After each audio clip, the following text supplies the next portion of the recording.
एक दारूड आहे. आजचा दिवस दारूच्या पहिल्या घोटापासून दूर आहे. स्नेहवर्धन समूहाला शुभेच्छा. ठाण्यातील 12 स्टेप कॉल करणारा आणि फॉलोअप करणारा ग्रुप म्हणून मी कायम या ग्रुपचं नाव ठाण्याच्या बाहेर सांगत असतो माझ्या शेअरिंगमध्ये.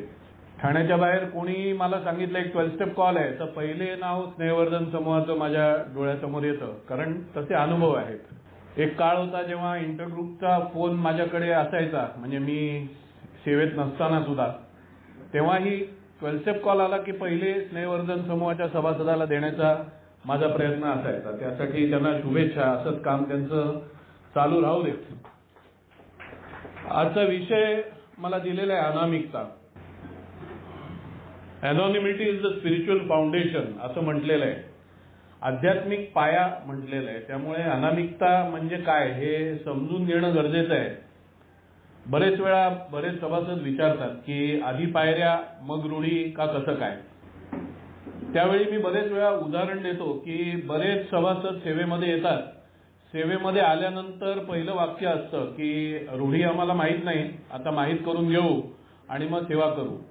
तर मुळात रूढी माहीत नसताना, सेवा तत्व माहीत नसताना सभासद सेवेत येतो. त्याच्या मागचं कारण एकच असतं की या अनामिकतेचं जे आध्यात्मिक भाग आहे ते तत्व आहे त्याचा अभाव. हे तत्व आहे नम्रतेचं, ह्युमिलिटी. माझे स्पॉन्सर ह्युमिलिटीची व्याख्या फार सुंदर करायचे म्हणतो, कारण ते हयात नाहीत. सोसायटीच्या 38व्या वर्षी ते गेले.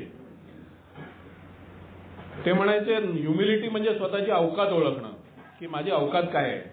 माझी अवकात मी ओळखली की त्या अवकातीच्या परिघात मी राहायचं म्हणजे नम्रता. सिंपल उदाहरण, सिंपल व्याख्या.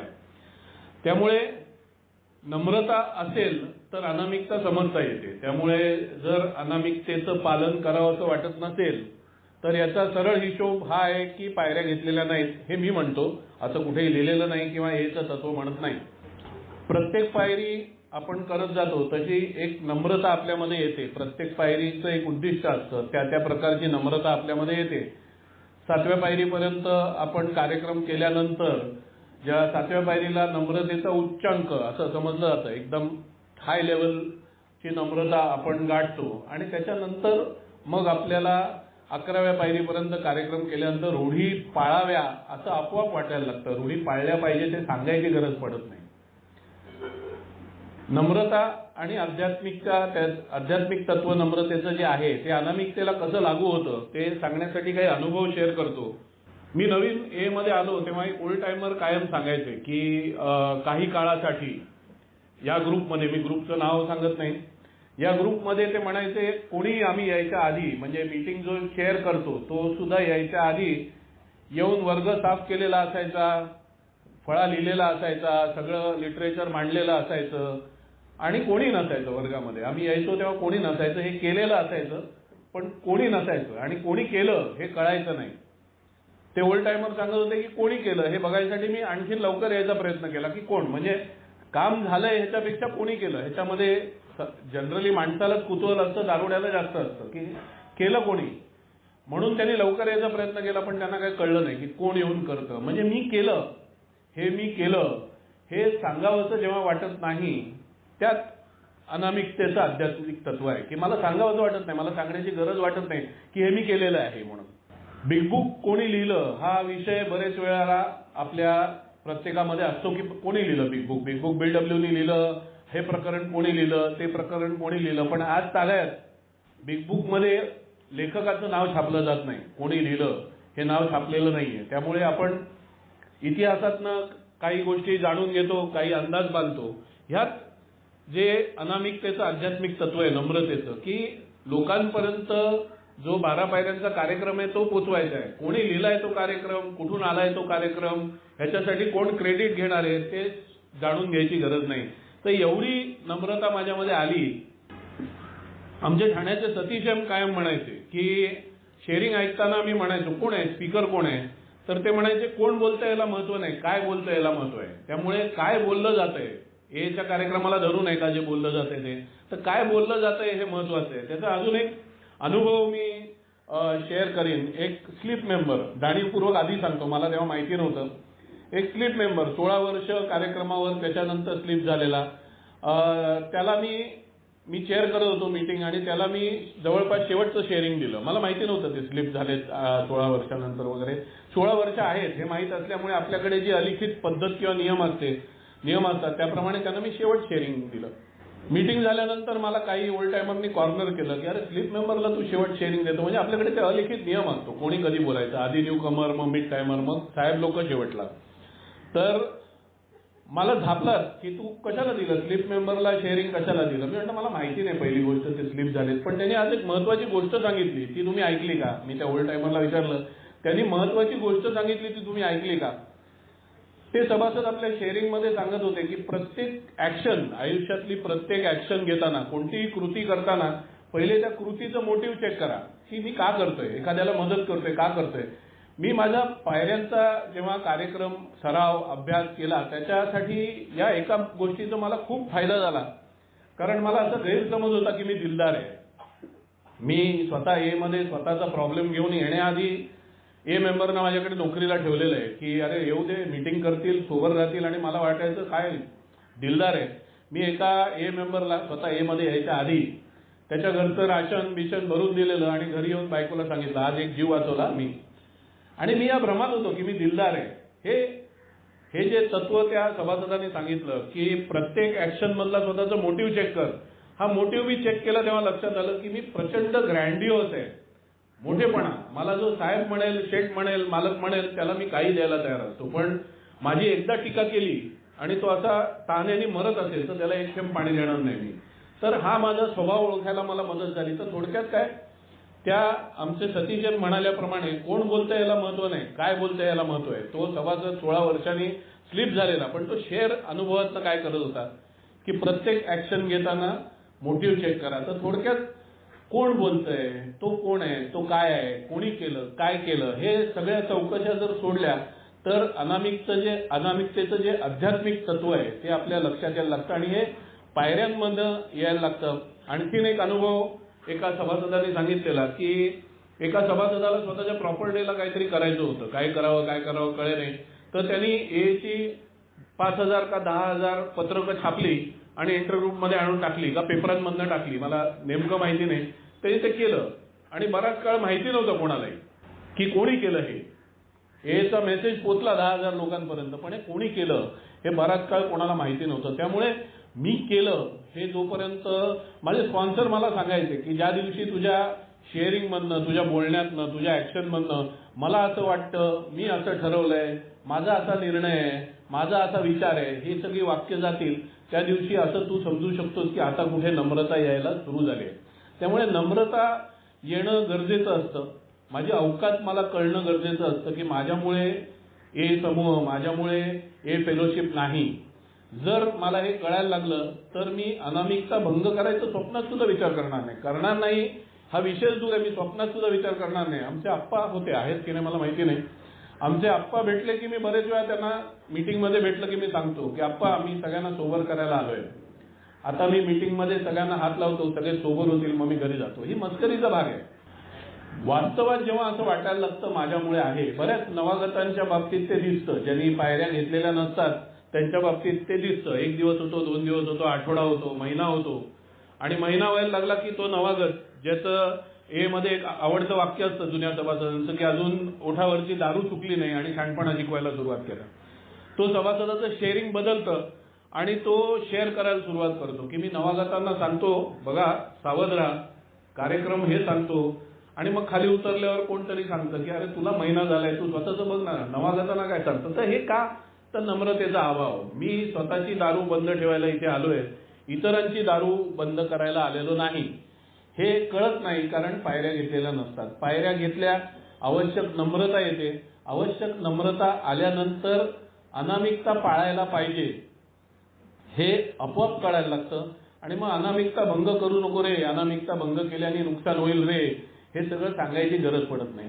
अनामिकता भंगाचे 2 प्रकार आहेत आणि 2 प्रकारे नुकसान होतं अनामिकता भंग केल्यामुळे. एक मगाशी चेअरपर्सन म्हणाले त्याप्रमाणे एका सभासदाने दुसऱ्या सभासदाची अनामिकता भंग केली तर त्याचं उदाहरण मी बरेच वेळा सांगतो. मी मीटिंग रिवायव्हल ग्रुपचा मेंबर होतो, रिवायव्हल ग्रुपची मीटिंग चेअर करायचो आणि मीटिंग झाल्यानंतर चहाचे पैसे आम्ही जवळच्या एका हॉटेलमधनं चहा मागवायचो, तिथे चहाचे पैसे जो चेअर करायचा त्यांनी किंवा ट्रेजररनी नेऊन द्यायचे, अशी पद्धत होती. मी तिथे द्यायला गेलो, तिथे आमच्या ग्रुपचा एक जुना सभासद एका वेल विशरला घेऊन उभा होता आणि त्यांनी सांगितलं, हा बघा मी तुम्हाला सांगत होतो ना, हाच तो. मी म्हटलं काय झालं, म्हणजे हाच तो म्हणजे असं माझ्याकडे पॉइंट आउट करून की हाच गुन्हेगार. माझ्यावर का दारुडा कसा नेगेटिव्हच विचार करतो की हाच आला गुंड, हा गुन्हेगार ना, हाच हा, असं मला वाटलं माझ्याबद्दल काय बोलतोय. म्हटलं काय काय हाच तो म्हणजे काय. म्हणे नाही, त्यांनी माझं नाव आडनाव घेऊन सांगितलं हाच तो, आणि ह्यांचं आडनाव पण तेच आहे, तुम्ही दोघं आडनाव बंधू आहात, ह्यांच्या भावाला दारूचा प्रॉब्लेम आहे आणि हा कोणाचा मुलगा आहे माहितीये का तुम्हाला, करून माझ्या वडिलांचं नाव त्यांचा इतिहास त्याला सांगितला. मी सगळं झाल्यानंतर त्याला विचारलं, तुला कोणी उद्योग सुचवले. अरे एक का जान बच जाएगा तेरा एनॉनिमिटी बिनॉनिमिटी बाजू में रख. काय अनामिकता हे फक्त माझ्या सोबरायटीसाठी गरजेचं नसतं. अनामिकता आपण काय बाह्य बोलत नाही म्हणून तो भाग आपण बोलतच नाही. माझी अनामिकता राहणं माझ्या कुटुंबासाठी सुद्धा गरजेचं आहे. माझ्या बायकोला अजिबात कौतुक नाही मी दारुडा असल्याचं. कोणाला कौतुक असेल, कोण सांगेल अरे माहितीये का की 4 मैत्रिणी भेटल्यात, माहितीये का माझा नवरा बेवडा आहे, अरे वा पार्टी तुम्हाला आली. त्यामुळे मी दारूपासून लांब राहिलो, सोबर राहिलो तर जगाला कळू नये पूर्वी हा राक्षस काय होता, हीच अपेक्षा असते बायकोची, आईची, वडिलांची. त्यांनी ते सगळं रामायण महाभारत सांगितल्यामुळे काय माझे वडील कुठेही दिसले की तो आणखीन तिसऱ्या बरोबर माणूस असला की तो सांगणार यांचा मुलगा दारुडा आहे, मी एका ठिकाणी गेलो तिथे मला कळलं. पण हा कुटुंबाचा भाग एच्या बाहेरचा असतो त्यामुळे आपण बोलत नाही. ए मेंबरच्या बाबतीत हा भाग लक्षात घ्यायला हवा. दक्षिण मुंबईत एका ग्रुपमध्ये एक बर्थडे मीटिंग होती आणि तिथे ग्रुपचे ओल्ड टायमरचा बर्थडे होता. फुल जल्लोष, फुल धमाल वातावरण, आणि तिकडे एक सभासद फोटो काढत होता. ते जो कोणी ओल्ड टायमरसाठी पुष्प घेऊन, गुच्छ घेऊन आलेला, कोणी काय घेऊन आलेला, त्याचे फोटो काढत होता. एक दारुडा संभाव्य, मी त्याला दारुडा म्हणू शकत नाही जोपर्यंत स्वतः मान्य करत नाही, एक संभाव्य दारुडा आपल्या पत्नीबरोबर त्या मीटिंगला आलेला आणि तो माझ्या बाजूला बसलेला आणि मी बघत होतो की दर 1-2 मिनिटांनी तो असा चेहरा लपवायचा. त्यांनी कॅमेरा वर केला, म्हणजे फोन वर केला फोटो काढायला की तो चेहरा लपवायचा. 3ऱ्या-4थ्या वेळेला तो उठून बाहेर जायला लागला. बाहेर जायला लागल्यानंतर मी त्याच्या मागून बाहेर गेलो. मी म्हटलं काय झालं, का चालला. नाही हे फोटो काढतायत तुम्ही, हे फोटो कुठे पाठवणार माहिती नाही, उद्या जर माझ्या ऑफिसमध्ये आणि इकडे तिकडे कळलं की मी या दारुड्यांच्या मीटिंगला येतोय तर माझी बेअब्रू होईल. सगळ्या ए मेंबरच्या डोक्यात येईल ते माझ्या पण डोक्यात आलं की बेवड्या कुठे कुठे पिऊन पडला असतील.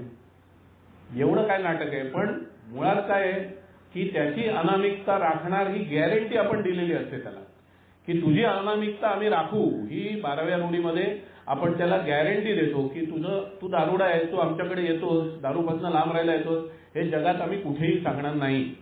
त्यामुळे ते सांभाळणं हे आपलं कर्तव्य आहे. आपण काय त्याच्यावर मेहरबानी करत नाही. तो निघून गेला.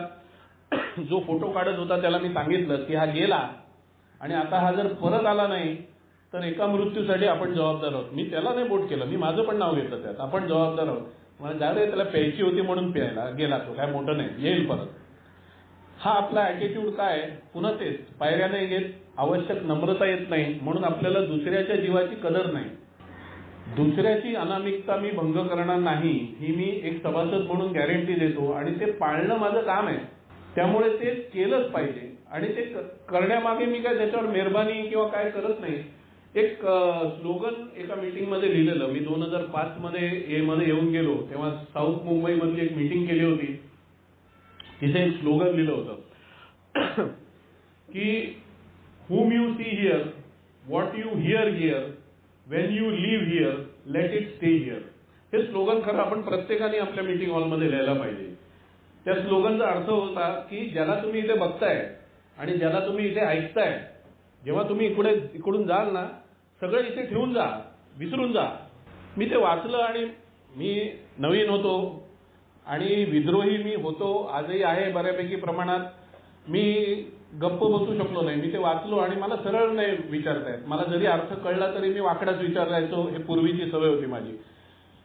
तिथले ओल्ड टायमर होते, त्यांना मी विचारलं की इथे मी ए मीटिंगमध्ये आलोय दारू प्रॉब्लेम घेऊन, मी इथे बघायचं, ऐकायचं, सगळं इंटरेस्ट ठेवायचं, मग मी इथे काय भारे वाजायला येतो का. मधलं वाक्य कळलं मी. त्यांनी मला सांगितलं, अरे मित्रा, ते ओल्ड टायमर पण दारुडाच होता ना शेवटी, म्हणून मी स्वतःला शहाणा समजत होतो. या शहाणपणा सगळं करू नये मध्ये आलेला आणि बरेच वर्ष होता. त्यांनी खांद्यावर माझ्या हात ठेवला आणि मला म्हणाला, मित्रा अरे इकडे तू दारूपासून लांब स्वतः राहायला येतोस की नाही, दारू तुझा प्रॉब्लेम आहे की नाही, तुझ्या आयुष्यातले अनुभव तुला आठवून सोबत राहायचे की नाही. तो म्हणाला जेव्हा तो शेअरिंग करत असतो ना तेव्हा त्याचे अनुभव ऐकायचे, स्वतःचे अनुभव आठवायचे आणि त्याचे अनुभव इथेच ठेवून जायचे. आपण काय करतो, त्याचे अनुभव घरी घेऊन जातो आणि मग मीटिंगच्या बाहेर भेटतो तेव्हा सांगतो ते मालूम है क्या वो बोल रहा था साला उसने टोपी पहनाया था म्हणून. हे आपण का करतो, गॉसिप का करतो आपण, कारण त्याचे अनुभव घेऊन जातो बाहेर. आपण त्याचे अनुभव बाहेर नाही न्यायचे, आपण आपले अनुभव आठवायचे आणि आपले अनुभव घरी घेऊन जायचे स्वतः दारूपासून लांब राहण्यासाठी. तर एवढं ते मस्त स्लोगन होतं, अनामिकते संबंधी स्लोगन. सभासदांची अनामिकता राखण्याची सुरुवात कुठे होते की आपण शेअरिंग ऐकायचं, इथेच ठेवून जायचं, बाहेर घेऊन जायचं नाही. एक ओल्ड टायमर दुसऱ्यांचं शेअरिंग आम्हाला सांगायचे की अरे तो असं शेअरिंग मध्ये म्हणालेला, त्यातून हे शिका. आणि मी कायम विचारायचो कोण कोण म्हणाला, कोण म्हणाला. तो म्हणाला कोण म्हणाला ते महत्वाचं नाही. तेव्हाच त्यांनी सांगितलेलं कोण बोलला ते महत्वाचं नाही, काय बोलला ते ऐक, कोण बोलला ते सोडून दे. त्यामुळे गॉसिप मध्ये सुद्धा ते ओल्ड टायमर शिकवायचा प्रयत्न करायचे की तत्व घ्या, जे वेगवेगळ्या ठिकाणून मिळतं तुम्हाला ती तत्व घ्या, तत्वांवरती चर्चा करा, व्यक्तींबद्दल चर्चा करू नका. त्यामुळे हे कळणं गरजेचं आहे. मगाशी संक्रमण यांनी श्रीधर एम यांचं नाव घेतलं. कल्याणला त्यांनी एका ठिकाणी शेअरिंग केलेलं, फार सुंदर विषय आहे. या विषयावरती आणखीन चर्चा व्हायला पाहिजे, कारण त्या बाबतीत गैरसमज बराच आहे. अनॉनिमिटी आणि कॉन्फिडेन्शियलिटी हे दोन्ही मधला फरक कळणं फार महत्वाचं आहे. मगाशी चेअरपर्सन जसं म्हणाले की ते डॉक्टर आहेत, ते डॉक्टर आहेत हे ए मध्ये सांगायचं की नाही हा त्यांचा चॉईस आहे. आपण त्याबाबत चर्चा जेव्हा करतो ए मध्येच, बाहेर सोडा, जेव्हा ए मध्ये सुद्धा आपण त्याच्याबाबत चर्चा करतो तेव्हा त्यांची कॉन्फिडेन्शियलिटी ब्रेक करतो, अनॉनिमिटी नाही. त्यांचं खाजगी प्रश्न आहे, ते डॉक्टर आहेत, हा त्यांचा खाजगी जीवनातला विषय आहे. ते डॉक्टर असल्याचा ए वरती किंवा एच्या कार्यक्रमावरती काहीच फरक पडत नाहीये किंवा एला काही फायदा नाहीये, नुकसान नाहीये. त्यामुळे तो त्यांचा निजी जीवनातला प्रश्न आहे, त्याबाबत आपण चर्चा करणं म्हणजे त्यांची कॉन्फिडेन्शियलिटी भंग करतो, अनॉनिमिटी नाही.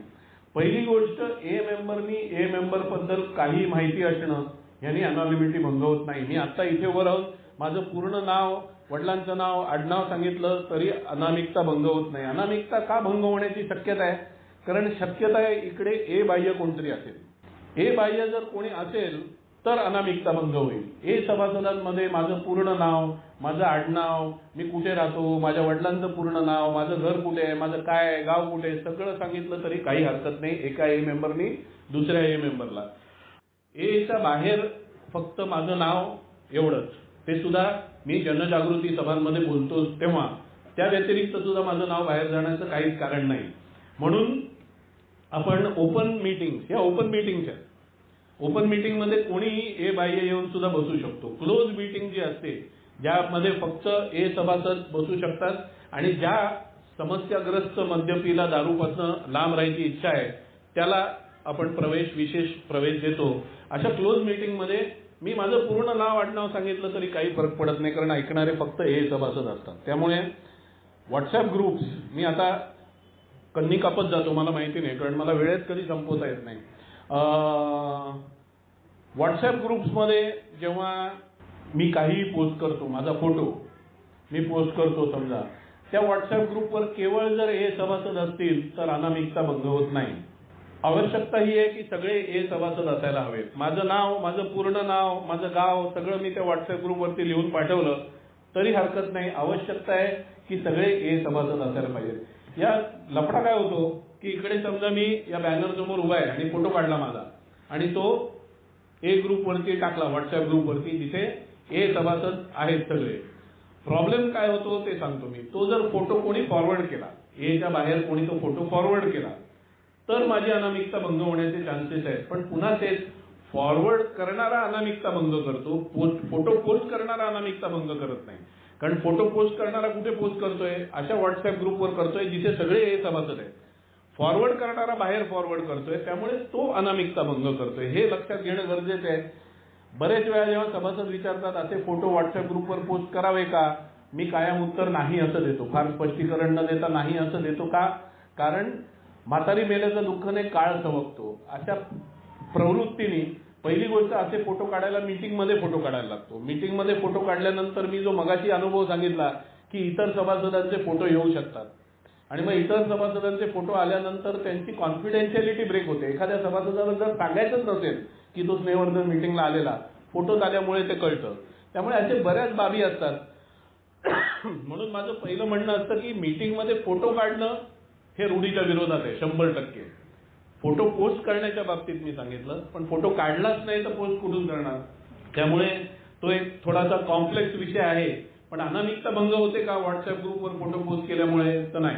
जर त्या ग्रुपवर सगळे हे सभासद असतील तर नाही. मात्र एखाद्या सभासदांनी जर आपलं डिस्प्ले पिक्चर व्हॉट्सअपचं माझं स्वतःचं डिस्प्ले पिक्चर असतं, डीपी ज्याला म्हणतात, त्या डिस्प्ले पिक्चरमध्ये जर मी ए सभासद असल्याचं लक्षात येईल असा फोटो टाकला, आता हा बॅनर आहे स्नेहवर्धन समूहाचा, त्याच्यासमोर फोटो काढला, आज मी आणि इतर ए सभासद आम्ही स्नेहवर्धनच्या मीटिंगला गेलो होतो असं खाली कॅप्शन टाकून मी माझ्या डीपी मध्ये तो फोटो सेव्ह केला किंवा माझ्या स्टेटसला, व्हॉट्सअप स्टेटसला, तर अनामिकता भंग होतो. कारण का, माझा डीपी आणि माझं स्टेटस, दुनिया जे माझे कॉन्टॅक्ट आहेत, माझे सगळे कॉन्टॅक्ट माझा डीपी आणि माझं स्टेटस बघू शकतात. त्यामुळे अनामिकता भंग होतो. कारण माझ्या संपर्कात काय फक्त ए सभासद आहेत असं नाही.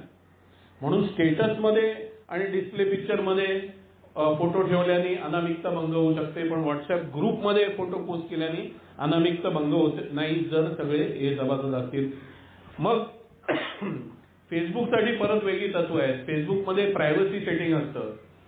ते प्रायव्हसी सेटिंग तुम्ही कसं ठेवता त्याच्यावरती परत अवलंबून असतं. तुम्ही फोटो ठेवता तो कोणी कोणी बघू शकतं, हे हल्ली एकदम डिटेल्ड प्रायव्हसी सेटिंग करता येतं की माझा फोटो कोणी बघू शकतं, कोणी नाही बघू शकत, हे डिटेल प्रायव्हसी सेटिंग करता येतं. म्हणून अगदी किस काढायचा अनामिकता भंग तर त्याच्यात प्रायव्हसी सेटिंगवरती अवलंबून आहे असं मी म्हणेन. पण शहाणपणा कशात आहे? शहाणपणा ह्याच्यात आहे की फोटो पोस्ट करू नये. का? जे मी सुरुवातीला सांगितलं तेच, की माझ्या बायकोला अजिबात कौतुक वाटत नाही मी बेवडा असल्याचं. हां, तिला कौतुक वाटतं मी ए मध्ये आलोय, तिला कौतुक वाटतं की एच्या कार्यक्रमाने माझा जीव वाचवलाय आणि मला सरळ मार्ग दाखवलाय, पण मी बेवडा असल्याचं कौतुक नाहीये. त्यामुळे मी असे फोटो टाकून काय कौतुक आहे? मी एकदा बायकोला सांगितलेलं, अनुभव म्हणून शेअर करतो. मी एका स्पीकर म्हणून एका मीटिंगमध्ये शेअर करायला गेलेलो. 350 सभासद समोर बसलेले आणि मी शेअर करत होतो. एकदम मीटिंग झाल्यानंतर टाळ्यांचा कडकडाट झाला आणि मी घरी जाऊन सांगितलं 350 लोकांसमोर शेअर केलं. माहितीये का तुला कसल्या टाळ्या पडल्या? बायको म्हणाली हेच कौतुक बाहेर समाजात होईल ना तेव्हा मला सांग. खूप वाईट वाटलं मला, खूप डोळ्यात पाणी आलं. म्हटलं यार, एक गोष्ट चांगली झाली आणि मला छान वाटलं म्हणून मी हिला सांगतोय, तर ही सांगते समाजात अशा टाळ्या पडल्या की सांग. खरी गोष्ट आहे ना. मी इकडे दारूपासून लांब राहायला येतो, मी दारू पिऊन आयुष्याची वाट लावलेली आहे आणि मी सोबर राहायचा प्रयत्न करतोय, त्याबाबत बोलतोय, बस त्याच्याबद्दल आय शुड बी ग्रेटफुल. मी टाळ्यांसाठी येतो का इकडे? माझ्या स्पॉन्सरने याची वेगळ्या प्रकारे मला जाणीव करून दिली. हे काय आहे? अनामिकता हे अहंकाराशी रिलेटेड आहे म्हणून हे 1-2 अनुभव मी सांगतोय. 80 सभासद होते 9 प्रकाश समूहामध्ये आणि मला शेअरिंगसाठी उठवलं आणि मी शेअर करत होतो आणि मी अगदी तल्लीन होऊन शेअर करत होतो आणि मागे एक ओल्ड टायमर बसलेला, त्यांनी मध्येच माझं शेअरिंग चालू असताना जोरात असा आवाज काढून आळस दिला, असा करून आळस दिला. मी तिथेच शेअरिंग करायचं थांबलो, पूर्ण ब्लॉक झालो. मला काहीच पुढे सुचे नाही, काय बोलायचं त्या विषयावरती काय नाही. मी थँक्यू म्हटलं आणि बसलो. मला कळलंच नाही पुढचे 10 मिनिटं की मी का बसलो, की मी का शेअर करू शकलो नाही, का मी गप्प झालो. मी स्पॉन्सरशी बोलल्यानंतर स्पॉन्सर म्हणाले, अरे 79 लोक तुझं ऐकतायत, यापेक्षा त्या एका माणसाने तुझ्या शेअरिंगकडे दुर्लक्ष करून आळस दिला, हे तुला लागलं, हा तुझा अहंकार आहे. त्यामुळे जोपर्यंत माझा अहंकार एवढा प्रबळ आहे ना, तोपर्यंत हे अनामिकता बिनामिकता चलताय यार, काय फरक पडत नाही. मला लोकांनी गटारात पडलेलं बघितलंय, मग आता माझा फोटो बघितला तर काय फरक पडतो. तर आता आपण त्या मुद्द्याकडे वळूया थोड्या वेळाने, की अनामिकता भंग केल्याने एचं काय नुकसान होतं. पहिली गोष्ट, सभासदाचं काय नुकसान होतं हे लक्षात घ्या. एक सभासद, बरेच शक्यता आहेत त्या ज्या घडलेल्या, मी अनुभवलेल्या गोष्टी आहेत तेवढ्याच सांगतो. माझा एक स्पॉन्सी आहे, तो दारू पित असताना वेगळ्या शहरात राहत होता. सोबर राहायला नोकरी मिळाली, नोकरी मिळाल्यानंतर जिथे नोकरी आहे तिथे एकटा राहायला गेला. कालांतराने त्याच्या फॅमिलीला घेऊन आला आणि त्या शहरात तो राहायला लागला आणि सॉफ्टवेअर इंजिनियर होता, चांगला जॉब मिळालेला, सॉलिड रिस्पेक्ट, मस्त प्रमोशन, सगळं झालं. 4-5 वर्ष सोबर होता. त्याच्यात थँक्स गिव्हिंगला कोणीतरी फोटो काढला, त्याचा फोटो काढला आणि तो फोटो त्यांनी पण खुशीत डिस्प्ले पिक्चरला ठेवून दिला. एचं नाव मागे त्याच्या बॉसनी बघितलं, त्याचा बॉस त्याच्या कॉन्टॅक्ट लिस्टमध्ये होता. बॉसनी बघितलं आणि त्यांनी काय ये, आणि त्या क्षणी 5 मिनिटांनी सर अभि आया करून त्यांनी मला फोन केला की बॉसने विचारलं आता काय सांगू. म्हटलं खोटं बोल. म्हटलं तुझी इमेज बॉसच्या डोळ्यासमोर काय राहील जर तू सांगितलंस की आय एम अ रिकव्हरिंग अल्कोहॉलिक. हे जर तू सांगितलंस किंवा मी बेवडा होतो, मी पित नाही, हे नाही, एवढं तुझ्या बॉसशी तुझं रॅपो आहे का म्हटलं, म्हणजे एवढं तुझ्या बॉसची घसट आहे का तुझी, मग सांग म्हटलं, कॉन्फिडन्समध्ये घे, कॉफी प्यायला बस, सगळं सांगून टाक. नसेल तो म्हणतो नाही रे जाम 1 नंबरचा पुढचा शब्द सांगत नाही, असा आमचा बॉस आहे. म्हटलं मग काय होईल जर त्या बॉसला कळलं की तू बेवडा होतास, तुझं प्रमोशन थांबवू शकतो तो. इव्हन प्रत्येक ठिकाणी तुलाही आठवण करू देऊ शकतो. काहीही तुझं काम 19-20 झालं, एखादा प्रोजेक्ट नाही वेळेत झाला, टार्गेट कंप्लीट नाही झालं, तो सांगणार बराबर आहे, तुम बेवडा आहे, तुम्हारे से होने वाला नहीं है. हे तुला सतत ऐकायला लागेल. खोटं बोल म्हटलं, दुसरं काय करणार. त्यांनी खोटं सांगितलं की मैं एक प्रोग्राम को गया था, ऐसा अल्कोहलिक लोग का प्रोग्राम था, फोटो निकाला उधर. बॉस म्हणाला ऐसा फोटो मत डाल, बेवडा लोक का निकाल दे. काय झालं शेवटी, अनामिकता राखण्यासाठी खोटं बोलावं लागलं. म्हणून हे होतं, जर फोटो ठेवीन मी आणि जर मी विचारलं खोटं बोलीन, काय गरज काय. शेवटी मी साध्य काय करतो, फोटो जेव्हा माझा मी ठेवतो आणि अनॉनिमिटी ब्रेक होते, मी माझं प्रत्येक सभासदाने स्वतःचा फोटो ठेवताना असं बोलतोय. एचं नुकसानाबद्दल पुढच्या भागात बोलूया. जेव्हा मी माझा फोटो कुठेही ठेवतो, कुठेही पोस्ट करतो, साध्य काय करतो मी, एक छान कौतुक वाटतं मला, मस्त वाटतं, ओके मस्त मित्रांच्यात आहे, मला पूर्वी मित्र नव्हते म्हणून मी एकत्र राहिलो, मित्रांबरोबर फोटो काढले, छान वाटतं. बऱ्याच सभासदांना ते आवडतं. आमचे संक्रमण भाऊ आहेत, आम्ही पुण्याला गेलो किंवा कुठेही भेटलो की ते मित्रांबरोबर फोटो काढतात. फोटो काढणं एक गोष्ट आहे, त्याचं संकलन करणं एक गोष्ट आहे, त्याचं प्रदर्शन करणं एक गोष्ट आहे.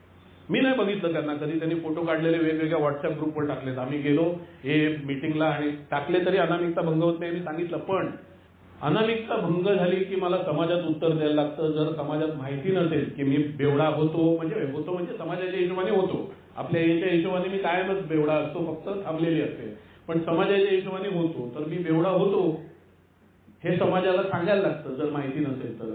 काही लांबचे नातेवाईक असतात ज्यांना माहितीच नसतं मी असा भयानक बेवडा आहे, होतो, व्हॉटेव्हर, त्यांना हे जेव्हा दिसतं तेव्हा त्यांना सांगावं लागतं. आणि अशा वेळी प्रत्येक वेळी माझी कुटुंबासकट हे भरडलं जातं पूर्णपणे. त्यामुळे साध्य काहीच होत नाही, असे फोटो ठेवून साध्य काहीच होत नाही, काहीच नाही. एकच साध्य होतं की मला वाटतं काय हरकत नाही, मला वाटतं काय फरक पडत नाही, मला वाटतं. आणि मी सांगितल्याप्रमाणे माझे स्पॉन्सर म्हणाल्याप्रमाणे हे जोपर्यंत मला वाटतं, मला पटतं, मला कळतं, मला समजतंय, तोपर्यंत वाटच लागणार आहे. त्याच्यासाठी मी म्हटलं पहिले पायऱ्या गेल्या पाहिजेत. आवश्यक नम्रता येण्याची गरज आहे. बरेच सभासद मला जेव्हा शेअर सांगतात की अरे या अमुक सभासदाला फोन लावून देतो, जरा त्याला अनामिकतेबद्दल सांग, मी पहिला प्रश्न विचारतो पायऱ्या घेतल्यात का त्यांनी.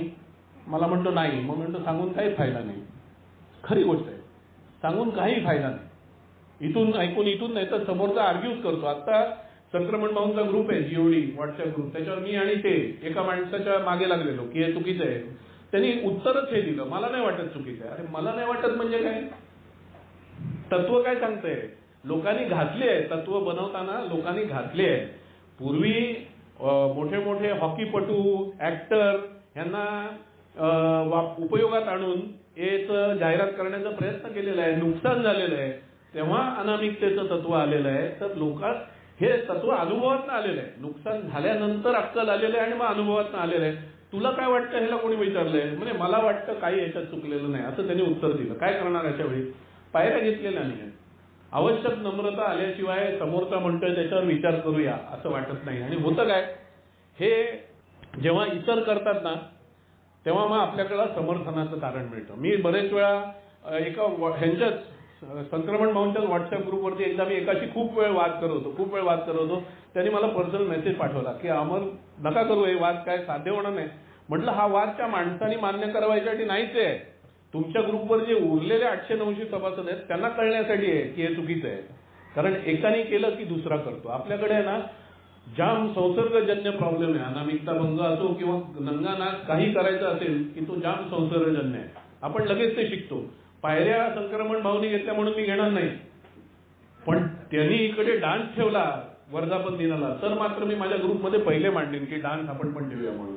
तर हा प्रॉब्लेम आहे आणि हा प्रॉब्लेम फक्त नॉर्मल सभासदांच्यात नाहीये. मी पहिल्यांदा एकदा हबकलेलो जेव्हा मी बघितलं की आपल्या भारताचे जनरल सर्व्हिस बोर्डचे अध्यक्ष ह्यांनी अनामिकता भंग केला. हे जेव्हा मी बघितलं, अरे मी जाम व्हॉट्सअपवरती तमाशा घातलेला जाम. आणि प्रत्येक जण मला सांगतो अरे चुका आणि शिकाचा कार्यक्रम आहे. घंटा सॉरी, चुका कधी फर्स्ट टाइम कराल ती चूक, सेकंड टाइम कराल तो गुन्हा. माझ्या आईने मला सांगितलेलं. एकदा जाम कानफडलेला आणि मी म्हटलं मारतेच काय, चूक झाली ना? ती म्हणाली गेल्या महिन्यात हेच केलं, तेव्हा चूक होती. माझी आई प्रिन्सिपल होती शाळेत, तिला शिस्त कळायची. तिने कानफडताना सांगितलं गेल्या महिन्यात झाली ती चूक, आता गुन्हा सेकंड टाइम केल्यानंतर. त्यामुळे चुका आणि शिकाय तत्व लागू होत नाही. एकदा जर झालेलं असेल इतिहासात, कोणीही केलं असेल, आपल्या अध्यक्षांनी स्वतःचा फोटो, स्वतःचं नाव सगळं काय दिलं, मुलाखत दिली कुठेतरी उत्तर महाराष्ट्रामध्ये, आणि काही त्यांना थोडीशी सुद्धा शरम नाही, लाज नाही, काय नाही. आणि मी याचा बोंबाबोंब केल्यानंतर सगळे सांगतात लेट गो कर रे, देव आहे, देव तरच मदत करतो जर मी स्वतःला मदत करीन. म्हणून आपला कार्यक्रम श्रद्धा आणि कृती आणि श्रद्धा असा आहे, ऍक्शन आणि फेथ. मी जर कृती केली नाही तर देव काही करणार नाही. पहिल्या सेशनला कोणीतरी विस्तव आणि काहीतरी भयानक उदाहरण त्याच्यावरून दिलेलं आहे जे पहिल्या सेशन पासून होते. त्यामुळे जेव्हा अध्यक्ष जीएसओचा रूढी ब्रेक करतो तेव्हा प्रत्येक सभासदाला वाटतं मी पण केलेलं चालेल. मुळात मी पूर्वी काय बोलायचं ते शेअर करतो. आपलं पहिलं सेवा तत्व काय सांगतं की एचे सर्वाधिकार हे सामूहिक सत्सद्विवेकात आहेत. म्हणजे एक सभासद जेव्हा सत्सद्विवेक व्यक्त करतो आणि त्यातून सामूहिक सत्सद्विवेक निर्माण होतो, तो सत्सद्विवेक कशी चालणार ते ठरवतो. त्यामुळे जीएसओचा जनरल सर्व्हिस बोर्डचा अध्यक्ष हा नोकर आहे, मालक नाही आहे. म्हणून त्या इमेजनी आपण बघायचंच नाही की मालकाने रूढी मोडली मग मी केली तर काय. तो नोकर आहे, त्यांनी रूढी मोडल्यावर आपण सगळ्यांनी त्याला समज दिली पाहिजे. हे मध्ये शिक्षा नाही म्हणून समज. जर भारतातल्या सगळ्या सभासदांनी एक ईमेल त्याला पाठवला असताना की तुमने जो किया वो गलत है, मग एक पायंडा पडला असता की अनामिकता भंग करू नये. जेव्हा तेच अध्यक्ष आपल्याला महात्मा गांधी व्यसनमुक्ती पुरस्कार मिळाला तेव्हा ते पुरस्कार घ्यायला गेले. लास्कर पुरस्कार आपल्याला मिळाला तेव्हा आपले 1 लाख ट्रस्टी गेले होते. बीडब्ल्यू वगैरे किंवा जुने सभासद गेले नव्हते. अनामिकतेचं तत्व आहे. त्यामुळे लास्कर पुरस्कार जागतिक मोठा पुरस्कार आहे, तो मिळाला तेव्हा 1 लाख ट्रस्टी गेले होते पुरस्कार घ्यायला. पण आपल्या भारतात महात्मा गांधी व्यसनमुक्ती पुरस्कार मिळाला तेव्हा आपले अध्यक्ष गेले होते. का? तेव्हा आपले ठाण्याचे लकीभाई पण ट्रस्टी होते. मी त्यांना विचारलं का गेले? मला म्हणाले बोला यार उसको मज्जा नाही सुनताय क्या करेगा. हे असं आहे. हे का केलं? यातून साध्य काय झालं तुम्ही मला सांगा. म्हणजे शांतपणे विचार करायचा ना, तर विचार करायचा की ह्यातून साध्य काय झालं, अचीव काय केलं. ए मध्ये सभासद वाढले, जास्त दारुडे आले, त्याच्यामुळे दारुड्यांची लाट आली. ए मध्ये जसं सॅटर्डे इव्हनिंग पोस्टमध्ये जॅक अलेक्झांडरने आर्टिकल लिहिल्यामुळे इन्क्वायरीची लाट आली. बिग बुकमुळे शेकडो कॉल येतात. आपण जे जनजागृती करतो, आमचे सभासद आहेत ठाण्याचे, मी येऊ शकलो नाही म्हणून आवाज थोडा हळू करून बोलतो. सगळीकडे स्टिकर लावले बसेसमध्ये, मी येतो सांगून आलो नाही, सॉरी. पण ह्याच्यामुळे जे दारुडे येतील त्यांनी अध्यक्षांनी अनामिकता भंग केल्यामुळे एचा काय फायदा झाला किंवा दारुडे जे पीडित आहेत त्यांचा काय फायदा झाला, शांतपणे विचार करा. काही नाही, झिरो. मग त्यांनी का केलं? बस मला वाटतं, मला पटतं, मला नाही वाटत काही चुकीचं आहे. हे सगळ्या रूढी जुन्या आहेत, आता बदलायला पाहिजे. बस मला वाटतं वरती मी बरेच वेळा एक उदाहरण देतो. बीडब्ल्यूएनचे चांगले मित्र होते. मी नाव पण लिहिलेलं. जेव्हा मी त्याच सभासदाची जेव्हा मगाशी नाव घेऊन सांगितलं, त्यांना मी आर्ग्यू करत होतो तेव्हा त्या सभासदाचं नाव घेऊन मी सांगितलेलं. त्यांना असं वाटलं यार फक्त बेवडे कशाला, ए मध्ये सगळे व्यसनाधीन आले पाहिजेत, ए मध्ये सगळे व्यसनाधीन आले पाहिजेत. हाच कार्यक्रम सगळीकडे लागू पडतो, कशाला फक्त बेवड्यांसाठी. पण त्याला त्या सभासदांनी स्वतःची मनमानी करून ड्रग ॲडिक्ट, गॅमलर्स सगळ्यांना आणलं नाही. त्या सभासद चांगला बीडब्ल्यूचा मित्र असून सुद्धा बीडब्ल्यू हयात असतानाची गोष्ट आहे, ते एच्या बाहेर पडले आणि त्यांनी ऑल ॲडिक्ट अनॉनिमस म्हणून फेलोशिप चालू केली. मी बऱ्याच सभासदांना सांगतो, तुम्हाला जो काय नंगानात करायचं ना, बिंदास करा ना. स्वतःची वेगळी फेलोशिप चालू करा, हे मधनं बाहेर पडून स्वतःच्या रूढी बनवा, स्वतःची तत्व बनवा, मस्त मजा मारा. ए मध्ये कशाला घाण. आणि त्याचं एकमेव कारण असं आहे की आपण ॲज अ मेंबर, सभासद म्हणून आपण याबाबत काहीही बोलत नाही.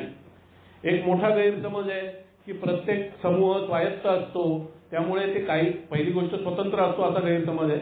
त्यामुळे ते काही करू शकतात असं नाहीये. ए वरती जर विपरीत परिणाम होत असेल त्या गोष्टी ते करू शकत नाही. त्यामुळे जेव्हा अध्यक्ष अनामिकता भंग करतात तेव्हा प्रत्येक सभासदांनी GSOला पत्र लिहिलं पाहिजे, पण असं होत नाही. कारण प्रत्येक सभासदाला असं आतून वाटत नाही की ए आहे तर मी आहे, जर ए बंद पडली तर मी मरीन, हे प्रत्येक सभासदाला वाटत नाही. किंवा प्रत्येक सभासदाला असं वाटतं देव आहे, ए कधीच बंद पडणार नाही. वायलाच आपले सहसंस्थापक सांगतात की ट्रॅडिशन फॉलो केल्या नाहीत तर ए विल सिकन अँड डाय, ए आजारी पडून मरेल. हे आपल्या सहसंस्थापकांनी ज्यांनी 12 पायऱ्या दिल्या, 12 रूढी दिल्या, 12 सेवा तत्व दिली, ते स्वतः सांगतात हे. आणि आपण म्हणतो काही होत नाही. त्यामुळे रूढी मोडल्यामुळे पूर्वी एक तरी कारण होतं. पूर्वी एक कारण होतं की मोठा कोणतरी हॉकीपटू असेल, मोठा कोणतरी ऍक्टर असेल, त्याचं नाव दिलं तर त्याच्याकडे बघून आकर्षित होती. पण त्याच्यामुळे आपलं तत्व सांगतं की our program is of attraction not promotion. आपण प्रमोशन करत नाही की हॉकीपटू सोबत राहिलाय, ऍक्टर सोबत राहिलाय, ये आमच्याकडे चांगला कार्यक्रम आहे. नवप्रकाश समूहात एक शेअरिंग ऐकलेलं. एक जज कोणतरी, न्यायाधीश कोणतरी एका मीटिंगला यायचे आणि बसायचे, आणि जेव्हा एकाला कळलं की न्यायाधीश एच्या मीटिंगला येतात तेव्हा त्यांनी विचारलं, अरे न्यायाधीश येतात एच्या मीटिंगला? ओल्ड टायमरने उत्तर दिलं, न्यायाधीश एच्या मीटिंगला येत नाहीत, एच्या मीटिंगला न्यायाधीशाला पण यावं लागतं जर तो एवढा असेल तर. त्यामुळे ओल्ड टायमर एक सांगायचे, तू कोण आहे, डॉक्टर आहे, इंजिनियर आहे, कोण आहे, भाई आहे, कोण आहे, तिकडे बाहेर चप्पल काढायची वर्गाच्या बाहेर, त्याच्याबरोबर तुझा अवधा पण काढून घ्यायचा, बेवडा म्हणून आत येत असतील तर ये. आणि त्या सिन्सिअरिटीनी जर मी प्रोग्राम करत असेन आणि पायऱ्या करत असेन तर मला हे अनामिकता हा विषय आयोजकांना ठेवायलाच लागणार नाही. प्रत्येक जण स्वतःहूनच सांगेल की मी अनामिकता पाळतो, कारण मी कोण नाहीये, मी हेच काय भलं करणार नाही, मी काय वेगळं करणार नाहीये. मी बरेच सुरुवातीला नाटकं केली तेव्हा मी सांगायचो मी असं करूया तसं करूया, नवीन काहीतरी. तेव्हा एका ओल्ड टायमरनी एका वाक्यात माझी करून टाकलेली. मला म्हणाले की तू नवीन काही हे मध्ये करू शकत नाही, तू जे करतोस ते अख्ख्या जगात कोणीतरी आधी केलेलं असतं, हे लक्षात ठेव, चूक असो किंवा बरोबर असो. त्यामुळे जे सगळं करतायत ते कर, नवीन वेगळं काय करायला जाऊ नको. बदलते स्वरूप मध्ये जे त्यांनी शेअर केलं त्याप्रमाणे भव्य दिव्य काहीतरी करायला जातो आपण, मग टुरिझम सारखा प्रकार येतो, मग वेगवेगळे आणखीन प्रकार येतात. जाऊ देत. मी असं म्हणायचो एकदा की बाया नाचवायच्या बाकी आहेत त्या पण नाचवा. तर एका ग्रुपनी मला मेसेज केलेला, एका मेंबरनी नाही, एका ग्रुपनी सामूहिक मला मेसेज केलेला की आमचा विचार आहे बाया नाचवायचा तुम्ही सुचवल्याप्रमाणे. तर दारुड्याला भव्य दिव्य काहीतरी करायचं असतं, त्यामुळे दारुडा काहीही करू शकतो, पण काहीही करायचं नाहीये. डॉक्टर बॉब जे म्हणाले कीप इट सिम्पल, हे आपल्याला तेव्हा पटेल जेव्हा आपल्यामध्ये ती ह्युमिलिटी येईल. आता का अनामिकता सभासदासाठी गरजेची काय आहे ते मी सांगितलं, अनामिकता ए साठी का गरजेची आहे ते मी शेअर करतो आणि माझं शेअरिंग थांबवतो. म्हणजे तुम्ही सगळे आतापर्यंत बसलाय ते मला कौतुक वाटतं, लय गरम होतंय. तर आपण हजेरी घेत नाही. मध्यंतरी एक सिस्टम चालू झालेली, बाहेर एक काउंटर लावून सभासद बसायचा आणि जे कोणी येतील त्यांचं नाव, फोन नंबर संपर्कासाठी लिहून घ्यायचा, पण ती हजेरी नाही, ते फक्त एक संपर्कासाठी. ए मध्ये हजेरी घेतली जात नाही, ए मध्ये सक्सेस स्टोरी नोट डाऊन केली जात नाही, ए मध्ये काय म्हणतात ग्राफ, बिझनेसचा जसा ग्राफ असतो की किती % सक्सेस मिळाला, यावर्षी आपण किती इन्क्रीमेंट केलं, गेल्या वर्षी 100 दारुडे सोबत राहिले, यावर्षी 150 झाले का, किती दारुडे ए मध्ये सोबत राहिले, हा आपण हिशोब ठेवत नाही. त्यामुळे जर स्नेहवर्धन समूहाला किंवा ठाण्यातल्या कुठच्याही समूहाला किंवा ठाणे आंतर समूहाला विचारलं गेल्या वर्षात किती दारुडे येऊन गेले, तर 100% आकडा कोणी सांगू शकणार नाही.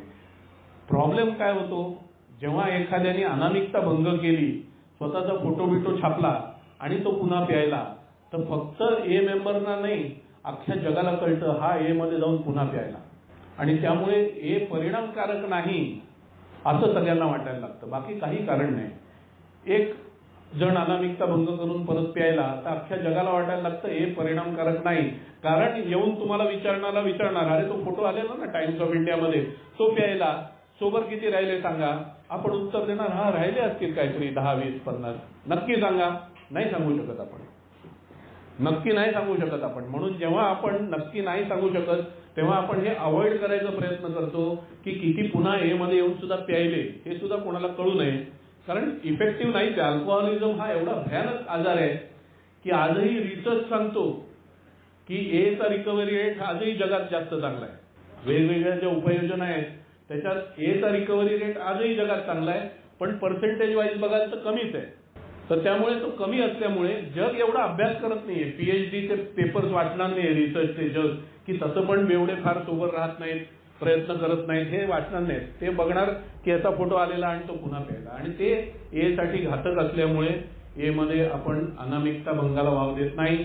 पण शिक्षा नाही आहे मध्ये, त्यामुळे वेगवेगळे ऍक्टर जास्त करून हॉलिवूडचे, त्यांचं जेव्हा आपण रील्समध्ये गुगलवरती सर्च मारतो तेव्हा आपण बघतो की हा हॉलिवूडचा ऍक्टर, तो हॉलिवूडचा ऍक्टर मुलाखत देतो. आता एका क्रिकेटपटू झालेलं, सगळीकडे आपले सभासद तर बसलेलेच असतात. व्हायरल, मला कधी कधी वाटतं रील व्हायरल होतात, जगातले लोक बघतात त्यापेक्षा जास्त दारुडे बघतात, त्यामुळे रील व्हायरल होत असतील. 5व्या मिनिटाला 7 ग्रुपवरती तो व्हिडिओ होता. 5व्या मिनिटाला मला एकाने सांगितलं हे व्हिडिओ देखा काय, एका मेंबरनी, आणि मी म्हटलं हा देखा करेल तर 5 ग्रुपवरती तो व्हिडिओ आलेला. त्यांनी अनामिकता भंग केली. आता जर तो पुन्हा प्यायला, जेवढे लाख किंवा जेवढे कोटी लोकांनी तो रील बघितला नसेल ना, त्याच्यापेक्षा 10 पट कोटी लोक तो प्यायला हा रील बघणार आहेत, हे लिहून घ्या. कारण अपयश बघायला पब्लिकला जाम आवडतं. आपल्या आयुष्यातलं कणभर जरी अपयश आहे ना, ते कमी वाटण्यासाठी, हे मी नाही सांगत आहे, शास्त्रज्ञ सांगतात की दुसरा खड्ड्यात पडला ते बघितल्यावर थोडंसं आपण 4 वेळा पडलेला असतो, त्याचं पेन कमी होतं, त्याच्या वेदना कमी होतात, हे सायन्स सांगतं. त्यामुळे अपयशाच्या रील जास्त फॉरवर्ड होतात. तुम्ही ऍक्सिडेंटच्या रील बघा, कोण मेलं, विमान पडलं, त्या जास्त व्हायरल होतात, कोणाला बक्षीस मिळालं याच्यापेक्षा जास्त. त्यामुळे त्या रील जास्त व्हायरल होतील, आणि त्यामुळे प्रत्येक सभासद जो भारतात ए मध्ये येईल किंवा संभाव्य दारुडा, तो म्हणेल अरे तो क्रिकेटपटू प्यायला यार, मग तुमचा आहे का प्रोग्राम तेवढा इफेक्टिव्ह, हा प्रत्येक जण प्रश्न विचारेल. हा लक्षात ठेवा. म्हणून आधी स्टेपवर करा, ती ह्युमिलिटी स्वतःमध्ये आणा, मग अनामिकता पाळा रे असं सांगायला लागणार नाही, तुम्ही स्वतःहूनच पाळाल. बोलायची संधी दिली आपण, ऐकलं, धन्यवाद.